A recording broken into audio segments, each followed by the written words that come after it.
Hello friends, welcome to my channel. Friends, आप लोग का मेरे यूट्यूब चैनल में बहुत बहुत स्वागत है। मैं उम्मीद करती हूँ आप लोग स्वस्थ होंगे, मस्त होंगे, पढ़ाई लिखाई में व्यस्त चल रहे होंगे। कल आप लोगों का टीजीटी पीजीटी का रिजल्ट आया, ठीक, कल रात, ठीक।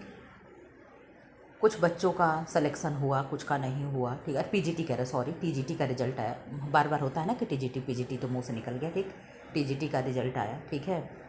बहुत दुख हुआ प्रियंका जी का सुन करके, ठीक। 106 क्वेश्चन सही होने के बाद भी उनका सिलेक्शन नहीं हुआ, ठीक है। लेकिन कोई नहीं, हौसला ना हारिए, ठीक है। जिन बच्चों का हुआ उन्हें दिल से धन्यवाद, ठीक है। बहुत बहुत कंग्रेचुलेसन, ठीक है। आप अपने लाइफ में ऐसे ही आगे बढ़ते रहें, ठीक है। आज टीजीटी की नौकरी लगी है, ठीक। कल कोशिश करके पीजीटी की तैयारी करें, ठीक।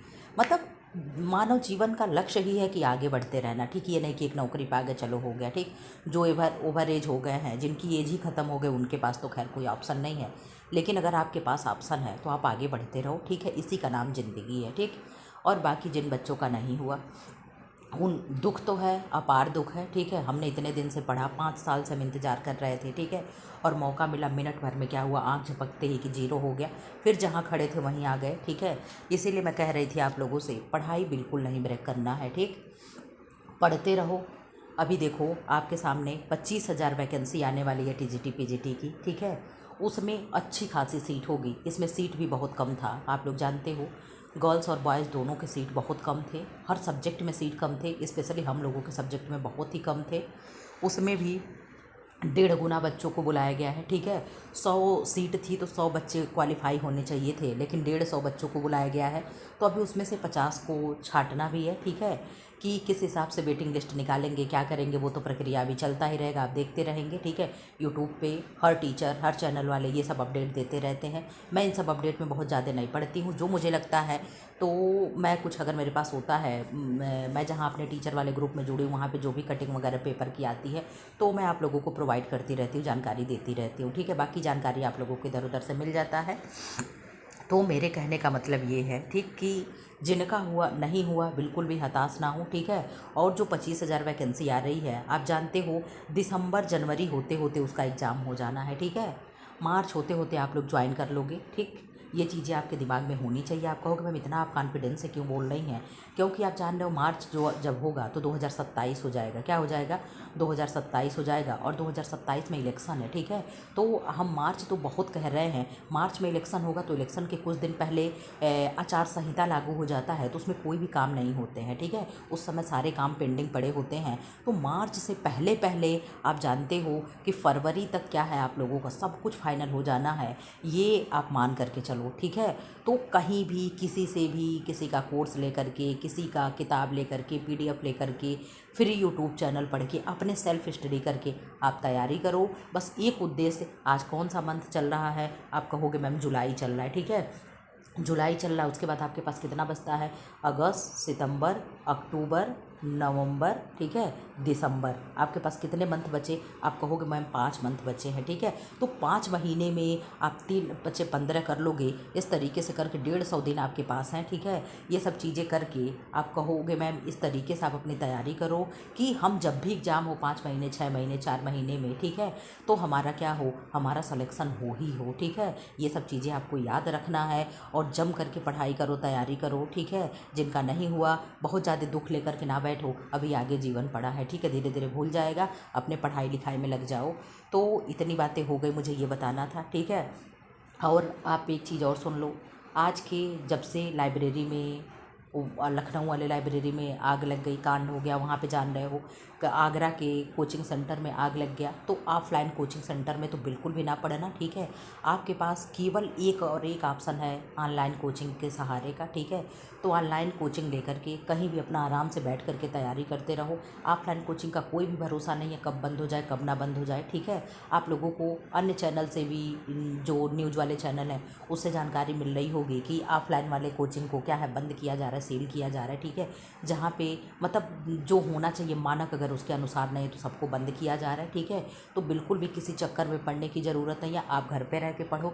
हम लोगों को खुद देख लो, हम बिना किसी कोचिंग के, ना ऑनलाइन ना ऑफलाइन, हम घर पे रह करके किताब लेकर के और यूट्यूब पे इधर उधर थोड़ा बहुत देख करके हम तैयारी करके खुद टीजीटी की नौकरी निकाल, तो इतना कोई टफ नहीं है कि हमें कोचिंग सेंटर में एडमिशन लेना है तो ही हमारा नौकरी निकलेगा, तो ही हमें नौकरी लगेगी। ठीक है, तो ना ऑफलाइन ना ऑनलाइन कुछ नहीं, आप अपना अकेले नोट्स बनाओ, जो फ्री यूट्यूब चैनल है, जो आपको जिनका भी पढ़ाया वो समझ में आ रहा हो, आप उनका मतलब फ्री वाले चैनल पढ़ो। अगर आप सक्षम हो तो आप कोर्स भी परचेज करके पढ़ सकते हो। ठीक है, आप स्वतंत्र हो, लेकिन कुछ भी ले दे करके हमें पढ़ना है, क्योंकि ये दिसंबर इस बार हमसे चूकना नहीं चाहिए। ठीक है, प्रियंका जी का 106 नंबर होने 106 क्वेश्चन सही होने के बाद भी नहीं हुआ, क्यों? क्योंकि सीट बहुत कम थी। ठीक है, हो सकता है इससे हाई मेरिट गई हो, लेकिन मैं डेफिनेटली गारंटी के साथ कह रही हूँ, अगर 106 नंबर आपका सही होगा और जो 25,000 जगह आ रही है उसमें आपका पक्का होगा, अगर इसी रेशियो से क्वेश्चन सही हुआ तो।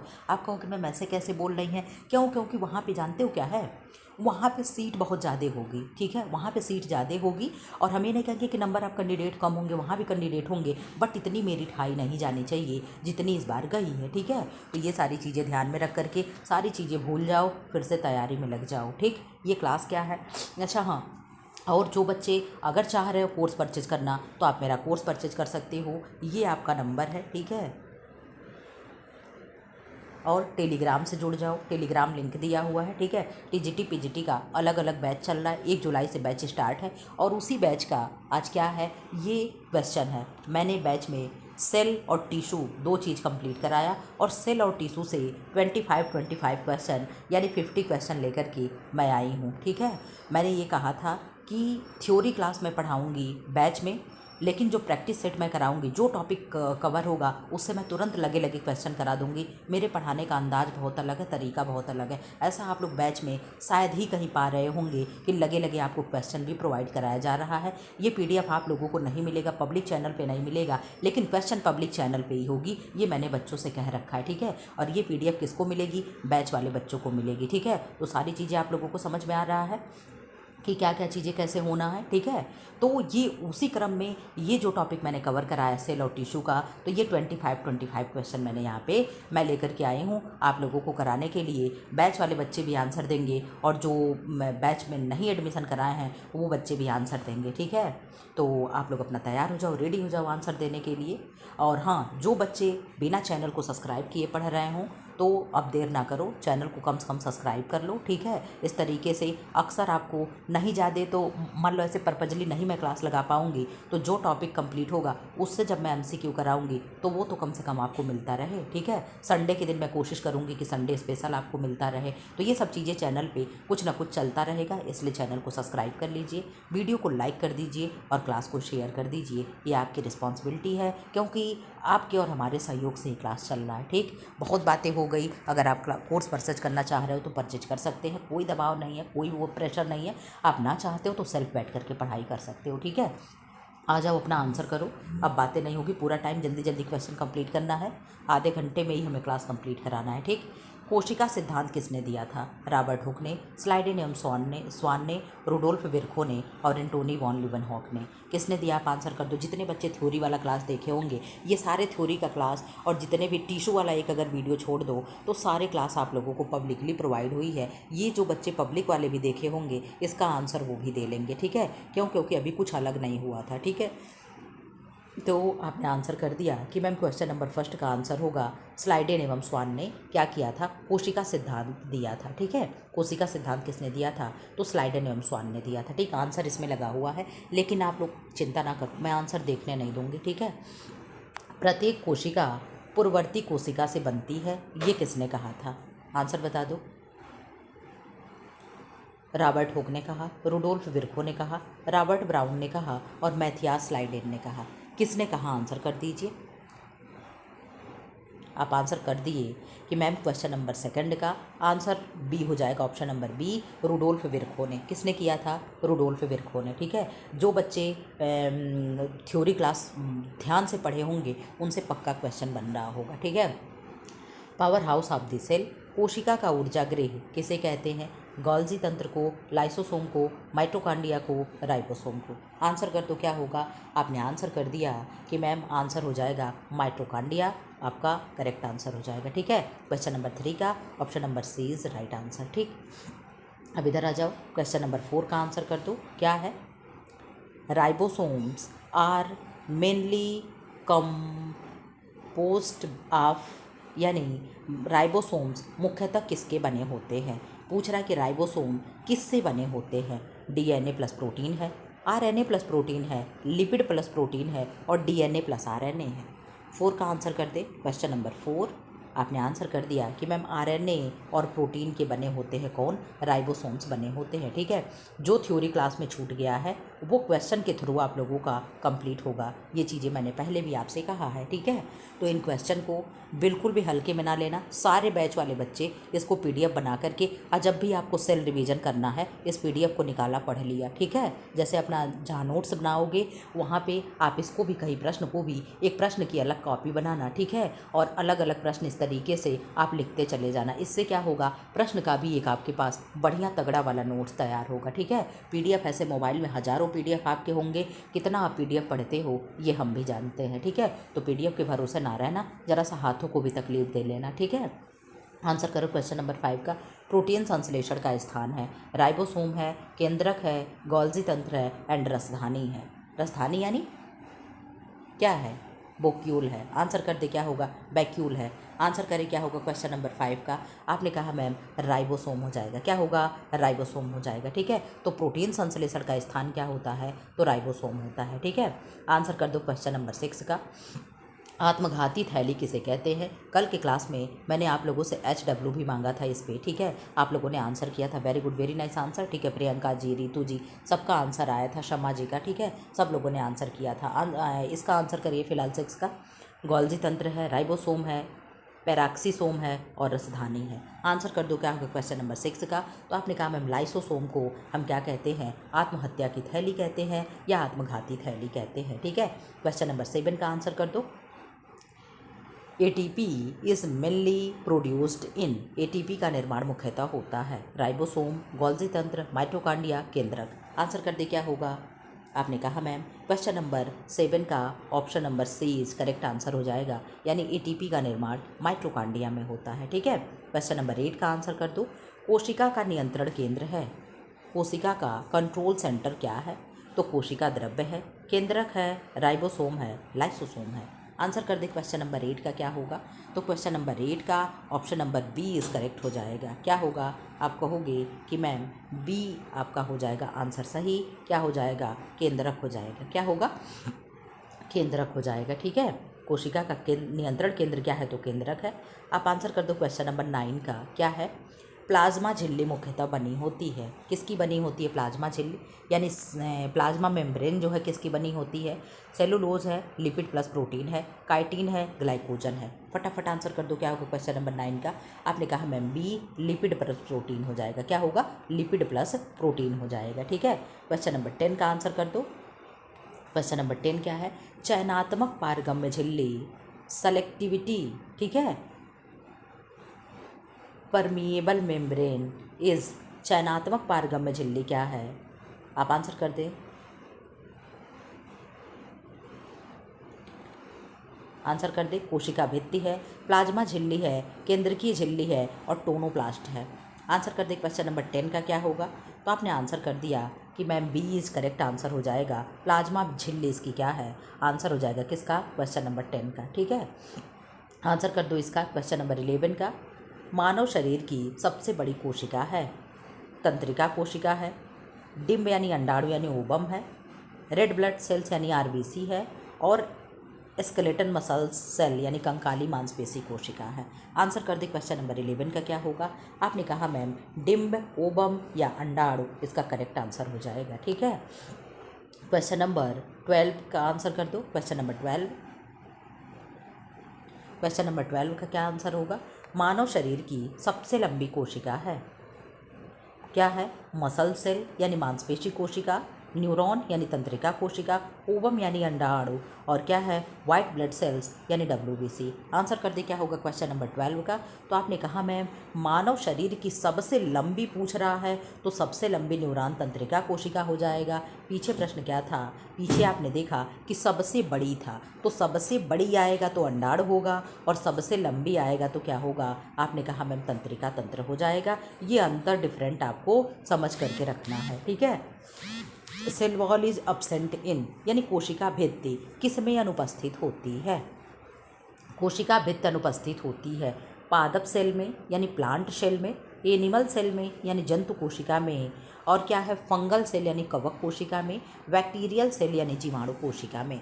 आंसर कर दो। कल हम लोगों ने प्लांट और ह्यूमन दोनों सेल को पढ़ा था, तो आप इसमें से आंसर कर दो। ये दोनों तो ऐसे ही नहीं होना है, आपके पास 50-50 बचता है। एलिमिनेट कर दिए हम लोग आंसर को। अब आप बता दो क्या होगा। आपने कहा मैम क्वेश्चन नंबर 13 का बी हो जाएगा। जो जंतु कोशिका हैं इनमें कोशिका भित्ति क्या होती है, सेल वॉल अनुपस्थित होते हैं। ठीक है, किसमें, एनिमल सेल में यानी मनुष्य में ये चीज़ें नहीं होती है, ये प्लांट्स में पाए जाते हैं। आंसर कर दो इसका, किसका।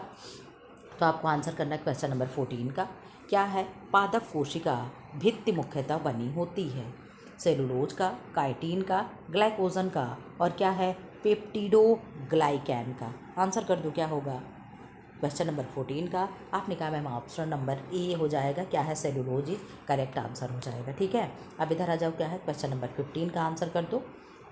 कोशिका द्रव्य का द्रव भाग कहलाता है। जो कोशिका द्रव्य था यानी साइटोप्लाज्म हम लोग पढ़े थे, उसका जो द्रव भाग होता है वो क्या कहलाता है, साइटोसोल, केंद्रक द्रव्य, स्ट्रोमा और मैट्रिक्स। 1 सेकंड का टाइम दीजिए। तो इसका आंसर कर दीजिए क्या होगा क्वेश्चन नंबर 15 का। आपने कहा मैम क्वेश्चन नंबर 15 का आंसर हो जाएगा जो साइटोसोल है, ये क्या है, कोशिका द्रव्य का द्रव वाला भाग होता है। ठीक है, क्वेश्चन नंबर 16 का आंसर कर दीजिए। क्या है क्वेश्चन नंबर 16, परिपक्व मानव आरबीसी में कौन सा कोशिकांग नहीं होता है, केंद्रक नहीं होगा, कोशिका झिल्ली नहीं होगी, कोशिका द्रव्य नहीं होगा, हीमोग्लोबिन नहीं होगा। आप बहुत अच्छे से जानते हो आरबीसी और डब्ल्यूबीसी का जब आप अंतर पढ़ते हो तो प्रश्न हम लोग ये बनता है कि आरबीसी क्या होता है, आरबीसी में केंद्रक नहीं होते हैं और डब्ल्यूबीसी में केंद्रक होता है। हम लोग जब अंतर करके पढ़ते हैं तो इस तरीके से हम लोग पढ़ते हैं ना कि डब्ल्यूबीसी में क्या होता है, केंद्रक होता है, और प्लेटलेट्स और आरबीसी में केंद्रक नहीं पाए जाते हैं। ठीक है, तो जब आरबीसी दे दिया है तो आप सीधे सीधे बहुत क्लियर आपके पास आंसर हो जाता है कि मैम जो 16 का ऑप्शन नंबर ए है, न्यूक्लियस जो है यानी केंद्रक क्या है, आरबीसी में नहीं पाया जाता है। ठीक है, क्वेश्चन नंबर 17 का आंसर कर दो। एटीपी का निर्माण मुख्यतः होता है, राइबोसोम है, गोल्गी तंत्र, माइटोकॉन्ड्रिया, लाइसोसोम। तो आप कहोगे मैम इसका आंसर तो शायद ये क्वेश्चन रिपीट हो रहा है। क्वेश्चन नंबर 17 का ऑप्शन नंबर सी करेक्ट हो जाएगा, माइटोकॉन्ड्रिया क्या हो जाएगा, आपका राइट आंसर हो जाएगा। ठीक है, क्वेश्चन नंबर 18 का आंसर कर दो। क्वेश्चन नंबर 18 फटाफट आप लोग आंसर करिए, बहुत ज़्यादा मैं समय नहीं दूंगी। ठीक है, कोशिका का नियंत्रण केंद्र है। तो आप कहोगे मैम ये भी क्वेश्चन तो शायद रिपीट है, तो कोशिका का नियंत्रण केंद्र क्या होगा, न्यूक्लियस होगा यानी केंद्रक होगा। ठीक है, मैं ध्यान रखूंगी कि क्वेश्चन रिपीट ना हो। ठीक है, गुणसूत्र स्पष्ट रूप से कब दिखाई देते हैं, अंतरावस्था में, कोशिका विभाजन में, प्रोटीन संश्लेषण में और श्वसन में। आंसर कर दो कि गुणसूत्र जो हैं स्पष्ट रूप से कब दिखाई देते हैं। तो आपने कहा मैम गुणसूत्र जो हैं कोशिका विभाजन यानी सेल डिवीजन के समय स्पष्ट रूप से दिखाई देते हैं। ठीक है, क्वेश्चन नंबर 20 का आंसर कर दो। किस कोशिकांग का अपना डीएनए होता है, माइटोकॉन्ड्रिया है, गोल्गी तंत्र है, लाइसोसोम है और राइबोसोम है। आंसर कर दे, फटाफट आंसर कर दे क्वेश्चन नंबर 20 का। तो आपने कहा मैम क्वेश्चन नंबर 20 का ऑप्शन नंबर ए करेक्ट हो जाएगा, माइटोकॉन्ड्रिया है जो इस तरीके से बीन्स लाइक बनता है। ठीक है, इस तरीके से इसमें क्या होता है, अपना केंद्रक होता है, जगह जगह इस तरीके से आपने देखा होगा, इस तरीके से ऐसे बना होता है, ये क्या है, इनके केंद्रक होते हैं। ठीक है, क्वेश्चन नंबर 21 का आंसर कर दो क्या होगा। एंडोप्लाज्मिक रेटिकुलम जिन्हें हम ईआर कहते हैं का मुख्य कार्य है अंतःकोशिकीय परिवहन, प्रकाश संश्लेषण, कोशिका विभाजन और पाचन। क्या होगा आंसर इसका 21 का, आप आंसर कर दो क्या होगा क्वेश्चन नंबर 21 का। आपने कहा मैम ऑप्शन नंबर ए इस करेक्ट आंसर हो जाएगा। क्या हो जाएगा, आप कहोगे इंट्रासेलुलर ट्रांसपोर्ट हो जाएगा यानी अंतःकोशिकीय परिवहन हो जाएगा। ठीक है, क्वेश्चन नंबर 22 का आंसर कर दो क्या होगा। रफ एंडोप्लाज्मिक रेटिकुलम की विशेषता है, क्या है, लाइसोसोम है, राइबोसोम है, सेंट्रियोल है, राजधानी है। आंसर कर दो 22 का क्या होगा। तो आपने कहा ma'am ribosome is correct answer हो जाएगा, option number B is correct answer. ठीक है, फटाफट आंसर कर लो आप लोग। क्वेश्चन नंबर 23 का आंसर कर दो क्या होगा, सेंट्रोसोम अनुपस्थित होता है जंतु कोशिका में, पादप उच्च पादप कोशिका में और प्रोटोजोआ कोशिका में और मानव कोशिका में। 23 का आंसर कर दे क्या होगा। तो आपने कहा मैम 23 का option number B is correct answer हो जाएगा, उच्च पादप कोशिका यानी हायर प्लांट सेल में हो जाएगा। ठीक है, क्वेश्चन नंबर 24 का आंसर कर लो। क्या है क्वेश्चन नंबर 24, कोशिका का पैकेजिंग केंद्र किसे कहा जाता है, ये कल हम पढ़ाए थे थ्योरी क्लास में। जो लोग ध्यान से देखे होंगे उन लोगों को बहुत अच्छे से समझ में आ रहा होगा कि यस मैम ये क्वेश्चन हम लोगों ने किया था वहाँ पे, ठीक है। तो गोल्जी तंत्र है, राइबोसोम है, माइटोकॉन्ड्रिया है और केंद्रक है। 24 का आंसर करो क्या होगा, तो 24 का आंसर हो जाएगा option number A is correct answer. क्या हो जाएगा, गोल्जी तंत्र हो जाएगा। इसे हम कोशिका का पैकेजिंग केंद्र कहते हैं, ठीक है। क्वेश्चन नंबर इससे सेल का लास्ट क्वेश्चन है 25, ठीक है। 20 मिनट हो गया, फटाफट आंसर करो आप लोग। इसके बाद अभी 25 क्वेश्चन हम लोग टिश्यू से यानी तंतु से देखेंगे, ठीक है। क्या है, जीवन की संरचनात्मक एवं क्रियात्मक इकाई क्या है, ऊतक है, अंग है, कोशिका है, अंग तंत्र है। आंसर कर दो क्या होगा 25 का, तो आपने कहा मैम 25 का सेल यानी कोशिका हो जाएगा। क्या होगा, सेल यानी कोशिका हो जाएगा, ठीक है। अब इसके बाद आप लोग आंसर कर दो किसका, टिश्यू से आप लोगों को 25 क्वेश्चन मिलेंगे अलग अलग। मैं 1 से 125 इस तरीके से करके मैं लाई थी, ठीक है।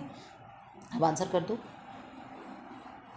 टिश्यू से आपको आंसर करना है, ठीक है। आंसर करिए क्या है, ऊतकों के अध्ययन को क्या कहते हैं। यहीं से आप लोगों का शुरू हुआ था क्लास भी जब मैं कल पढ़ाई थी। तो थ्योरी कोशिका विज्ञान है, ऊतक विज्ञान है, अकारिकी है और शरीर क्रिया विज्ञान है। आंसर कर दो क्वेश्चन नंबर फर्स्ट का। तो क्वेश्चन नंबर फर्स्ट का आपका आंसर हो जाएगा कि मैम आपका जो इसका आंसर हो जाएगा बी इज़ करेक्ट आंसर हो जाएगा। हिस्टोलॉजी, ऊतक विज्ञान को हम क्या कहते हैं, ऊतकों का अध्ययन कहते हैं, ठीक है। हमने इसका अर्थ भी बताया था कि हिस्टोलॉजी का मतलब, हिस्टो का मतलब क्या होता है, लॉजी का मतलब क्या होता है। जो बच्चे थ्योरी क्लास पढ़े होंगे उन्हें इसका सब अर्थ पता होगा, ठीक है। अब क्या है, ऊतक यानी टिश्यू शब्द का प्रयोग सर्वप्रथम किसने किया, रॉबर्ट हुक ने, जेवियर विशा ने, श्लाइडेन ने और विर्खो ने। आंसर कर दो क्या होगा दूसरे का। आपने कहा मैम क्वेश्चन नंबर सेकंड का option number B is correct answer हो जाएगा, जेवियर विशा हो जाएगा। क्या होगा, जेवियर विशा इज करेक्ट आंसर हो जाएगा, ठीक है। अब देखो इस तरीके से पढ़ने में कितना अच्छा लग रहा है कि हम लोगों ने पहले थ्योरी देखा, थ्योरी के बाद फिर हम लोग उसी को एमसीक्यू फॉर्म में देख रहे हैं, ठीक है। तो इस तरीके से आपका टॉपिक जो है क्या है, और अच्छे से कॉन्सेप्ट आपका क्लियर होते आपका चला जाएगा, ठीक है। तो आप उम्मीद लगा करके मैं कोर्स परचेज किए हो, ठीक है। एक बड़े ही उम्मीद से आप भरोसा करके ट्रस्ट करके किए हो, तो आप गलत जगह पे नहीं हो, ठीक है। इतना मैं आपको प्रॉमिस करती हूँ, इतना मैं आपसे वादा करती हूँ, ठीक है। ऊतक किसे कहते हैं, अंगों का समूह ऊतक कहलाता है। समान कोशिकाओं का समूह जो समान कार्य करे, तंत्रों का समूह और अस्थियों का समूह। कल मैं परिभाषा भी पढ़ाई थी कि टिश्यू क्या होता है, हिंदी और इंग्लिश दोनों में परिभाषा लेकर आई थी, दोनों में डेफिनेशन आप लोगों को लेकर आई थी कराने, ठीक है। तो आपने कहा मैम समान कोशिकाओं का समूह जो समान कार्य करे उसे हम क्या कहते हैं, ऊतक कहते हैं, ठीक है। उसे हम क्या कहते हैं, ऊतक कहते हैं, ठीक है। क्वेश्चन नंबर 4 का आंसर कर दो, शरीर की बाहरी सतह को कौन सा ऊतक ढकता है। कल हम लोगों ने पढ़ा था कि ऊतक जो होते हैं, टिश्यू जो होते हैं 4 प्रकार के होते हैं। कौन कौन से, तो उपकला ऊतक होते हैं, संयोजी ऊतक होते हैं, पेशी ऊतक होते हैं और तंत्रिका ऊतक होते हैं। यही 4 प्रकार के होते हैं और इनकी हम लोगों ने विशेषता भी पढ़ी थी कि कौन कौन ऊतक से कौन कौन अंग बन रहे हैं, ठीक है। तो बाहरी सतह को मैंने ट्रिक भी बताया था आप लोगों को लास्ट में, जब हर क्लास में मैंने बताया था किस तरीके से करके आपको याद करना है, तो वो लास्ट वाला चीज़ें ज़रूर फॉलो करिएगा, ठीक है। तो क्वेश्चन नंबर 4 क्या है, आपने कहा मैम क्वेश्चन नंबर 4 का ऑप्शन नंबर बी जो एपिथेलियल टिश्यू है यानी उपकला ऊतक है, इससे क्या होता है, हमारे शरीर की बाहरी सतह ढकता है, ठीक है। अब आ जाओ इधर, क्वेश्चन नंबर 5 का आंसर कर दो।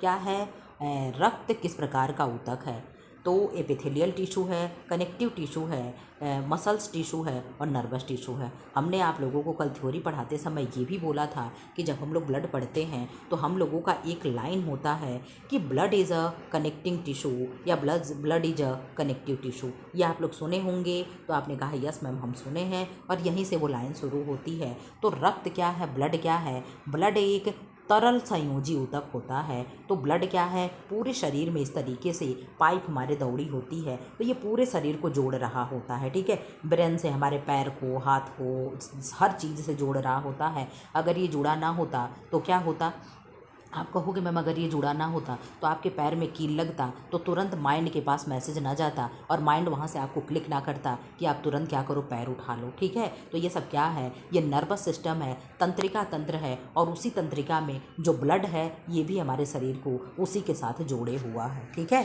तो ये चीज़ें आपका क्लियर हुआ। आप कहोगे मैम क्वेश्चन नंबर 5 का option number B is correct answer हो जाएगा, ठीक है। क्वेश्चन नंबर 6 का आंसर करो, फटाफट आंसर करो आप लोग। किस ऊतक में मैट्रिक्स सबसे अधिक होता होता है? उपकला ऊतक में, संयोजी ऊतक में, पेशी ऊतक में और तंत्रिका ऊतक में। आंसर कर दो, किस में मैट्रिक्स सबसे अधिक होगा? तो मैट्रिक्स किस में होगा? आप बहुत अच्छे से जान रहे हो कि हड्डियों के बीच में क्या होते हैं, मैट्रिक्स भरे होते हैं। किस में? हड्डियों के बीच में मैट्रिक्स भरे होते हैं। और हड्डियों में ही क्या है, कनेक्टिंग टिश्यू, हड्डी हो गया, ब्लड हो गया और कार्टिलेज हो गया, ये सब क्या हैं, ये सब कनेक्टिंग टिश्यू के अंतर्गत आते हैं। ठीक है, कल एग्जाम्पल जो लोग पढ़े होंगे उनसे आंसर बन रहा होगा। ठीक है, थ्योरी बिना क्लास देखे आपसे आंसर नहीं जल्दी बनेगा। कौन सा उपकला ऊतक विसरण यानी डिफ्यूजन में सहायक होता है? सरल शल की उपकला, घनाकार उपकला, स्तंभाकार उपकला, संक्रमणीय उपकला। 7 का आंसर कर दो, क्या होगा?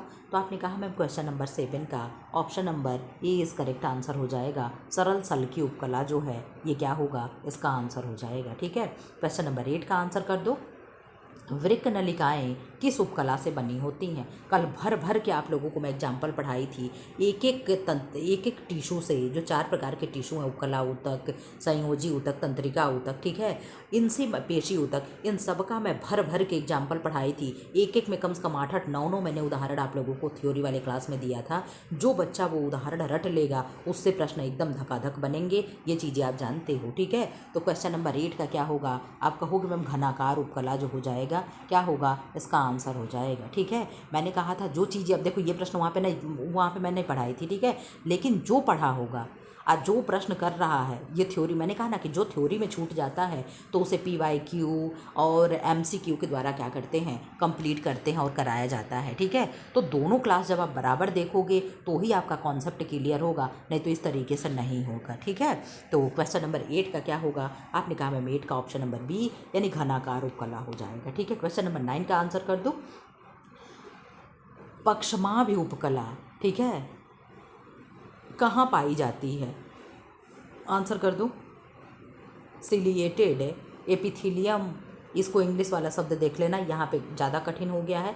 श्वास नली यानी ट्रेकिया में, अस्थि यानी बोन में, हृदय यानी हार्ट में, लीवर यानी यकृत में। आंसर कर दो, क्वेश्चन नंबर 9 का क्या होगा? आपने कहा मैम श्वास नली जो होता है, ट्रेकिया होता है, यहीं पे क्या होगा, ये पक्षमाभि नली पाई या उपकला पाई जाती है। ठीक है, ये सब प्रश्न अब आ जाए तो आप लोग एकदम शांत हो जाओगे। ठीक है, क्योंकि आपके पास आप ये सब प्रश्न ना ईजिली देखने को मिलते नहीं हैं। ठीक है, अब यहाँ पे बता दो क्या है, ग्रंथियाँ किससे बनती हैं? ग्रंथिल उपकला से, संयोजी ऊतक से, उपास्थि से और रक्त से। रक्त हो गया, उपास्थि हो गया, सब क्या है, ये सब कनेक्टिंग टिश्यू हैं। 10 का आंसर कर दो, क्या होगा? तो आपने कहा मैम ग्रंथिल उपकला से क्या हो जाएगा, इसका आंसर हो जाएगा। ठीक है, 11 का आंसर कर दो। सबसे मजबूत संयोजी ऊतक कौन सा है?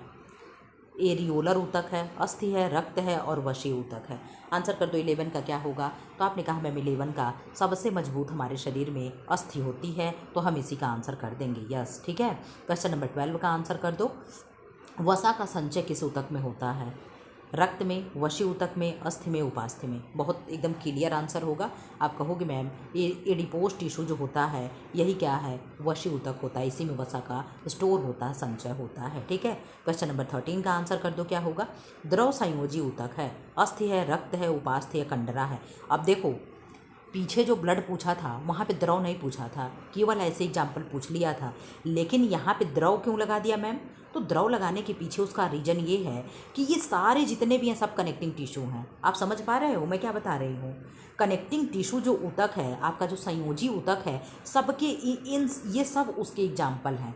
इसीलिए इसने स्पेशल द्रव लगा दिया कि हम लोग कहते हैं ना, blood is a connecting tissue, blood is a liquid connecting tissue. ठीक है, यानी क्या है, रक्त एक तरल संयोजी ऊतक है, तो तरल यानी द्रव। ठीक है, तो इसीलिए इसने ये लगा दिया, क्योंकि क्या है, अस्थि भी कनेक्टिंग टिश्यू है, रक्त भी है, उपास्थि भी है, कंडरा भी यानी टेंडन भी है। ठीक है, कार्टिलेज है, टेंडन है, ब्लड है, बोन है, सब है, लेकिन इनमें रक्त क्या है, तो रक्त एक द्रव है। ठीक है, एक लिक्विड है, इसलिए इसने द्रव लगा दिया। ये क्वेश्चन देखो इस तरीके से ट्विस्ट हो जाते हैं। ठीक है, तो क्या हो जाएगा, option number B is correct answer हो जाएगा। ठीक है, 14 का आंसर कर दो, क्या है क्वेश्चन नंबर 14? कंडरा जोड़ता है।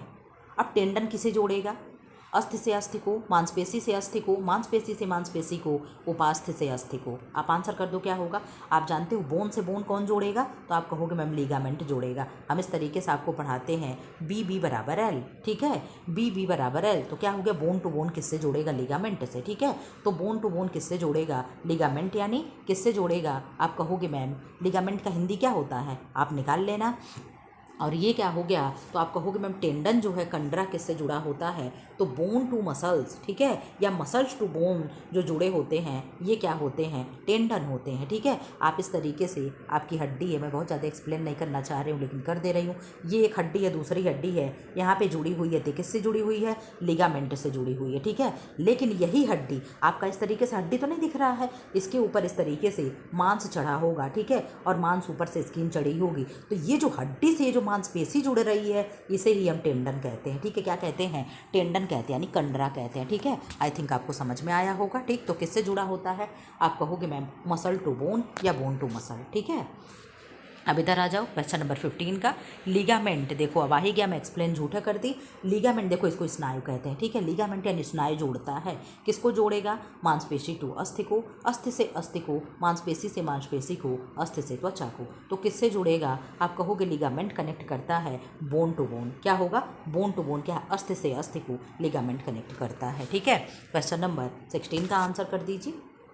क्वेश्चन नंबर 16, उपास्थि है, कार्टिलेज क्या है, कार्टिलेज इज क्या है, संयोजी ऊतक है, पेशी ऊतक है, उपकला ऊतक है, तंत्रिका ऊतक है। बहुत अच्छे से आपका आंसर बन रहा होगा कि मैम कनेक्टिंग टिश्यू है, कनेक्टिव टिश्यू है, यानी संयोजी ऊतक है, ठीक है। अब इधर आ जाओ क्वेश्चन नंबर 17 का आंसर कर दो। क्या है, ऐच्छिक पेशियाँ होती हैं, वोलेंट्री मसल्स आर, ठीक है, मसल्स आर क्या है, चिकनी पेशी होंगी, कंकाली पेशी होंगी, हृदय पेशी होंगी, आंतरिक पेशी होंगी। हृदय पेशी हमारे हृदय में पाई जाती है, कंकाली पेशी हमारे हड्डियों में पाई जाती हैं, मतलब हड्डियां होती हैं। चिकनी पेशी मांसपेशियों में पाई जाती हैं, और आंतरिक पेशी जो हो गया, किडनी हो गया, लीवर हो गया, आंत हो गया, उनमें पाई जाती हैं, ठीक है। अब आप बता दो ऐच्छिक क्या है, हमारी इच्छा से क्या हृदय का काम करेगा, आप कहोगे नहीं मैम। हमारी इच्छा से क्या कंकाल कार्य करते हैं, आप कहोगे यस मैम, आपकी इच्छा से ही तो कंकाल कार्य करते हैं। हमारा मन करे तो हम अपना सिर खुजला लें, मन करे तो हम ना खुजलाएं, ठीक है। तो ये क्या हो जाएगा, स्केलेटन जो मसल्स हैं यही क्या हो जाएगा, इसका आंसर हो जाएगा, ठीक है। चिकनी पेशियाँ किस में है, आंत में है, लीवर में है। हम अगर लीवर से कह दें कि तुम पित्त रस मत बनाना, तो क्या वो छोड़ देगा, आप कहोगे नहीं मैम, वो क्या होते हैं, वो इनवोलेंट्री होते हैं, वो ऐच्छिक नहीं होते, वो अनैच्छिक होते हैं, ठीक है। तो ये सब चीज़ें आपको याद होना चाहिए, ठीक है। अब इधर आ जाओ क्वेश्चन नंबर 18 का आंसर कर दो। अनैच्छिक पेशियाँ कौन सी हैं, अनैच्छिक धारित पेशी कौन सी है। आप लोग जानते हो एक धारी पेशी होती है और एक अधारी होती है, ठीक है। एक में धारी बनी होती है, एक में धारी नहीं बनी होती। तो इसमें अनैच्छिक पूछ रहा लेकिन धारी पूछ रहा है। आप आंसर कर दो क्या होगा, आप बता दो कंकाली पेशी है, हृदय पेशी चिकनी है, ऐच्छिक है। तो आप कहोगे मैम चिकनी तो होगी नहीं, चिकनी में धारियाँ नहीं होंगी। आप आंसर कर दो क्या होगा, आप कहोगे मैम जो अनैच्छिक होगा, अनैच्छिक हमारी हृदय ही है, ठीक है, क्योंकि दिल पे हमारा कोई जोर नहीं है, ठीक है।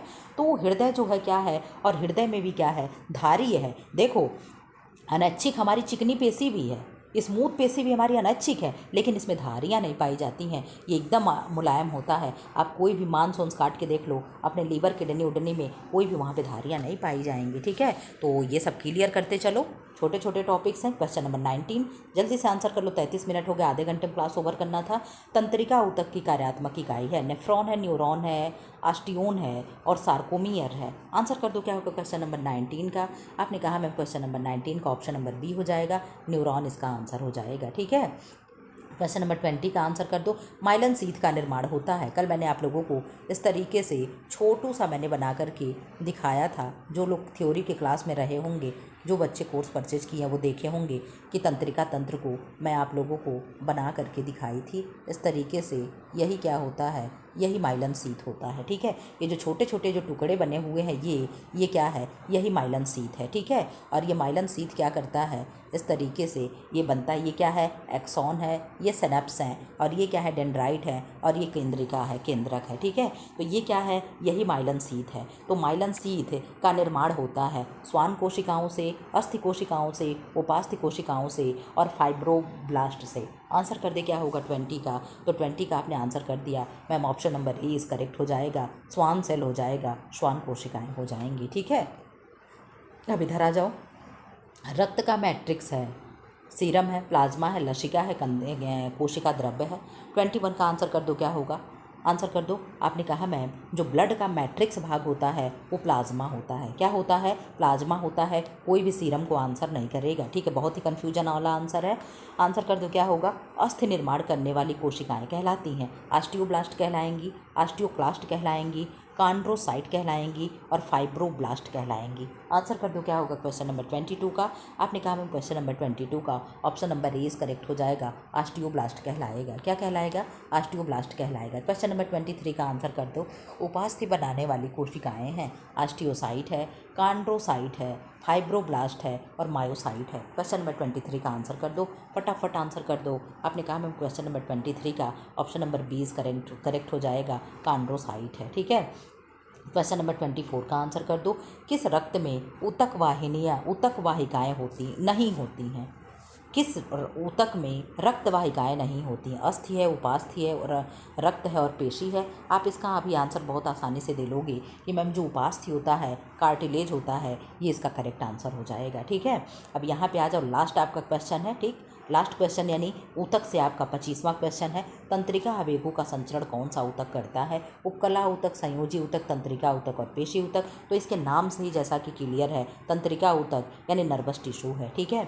तो इस तरीके से आपका मैंने 50 क्वेश्चन कंप्लीट कराया। 25 क्वेश्चन टीसू से था और 25 क्वेश्चन सेल से था।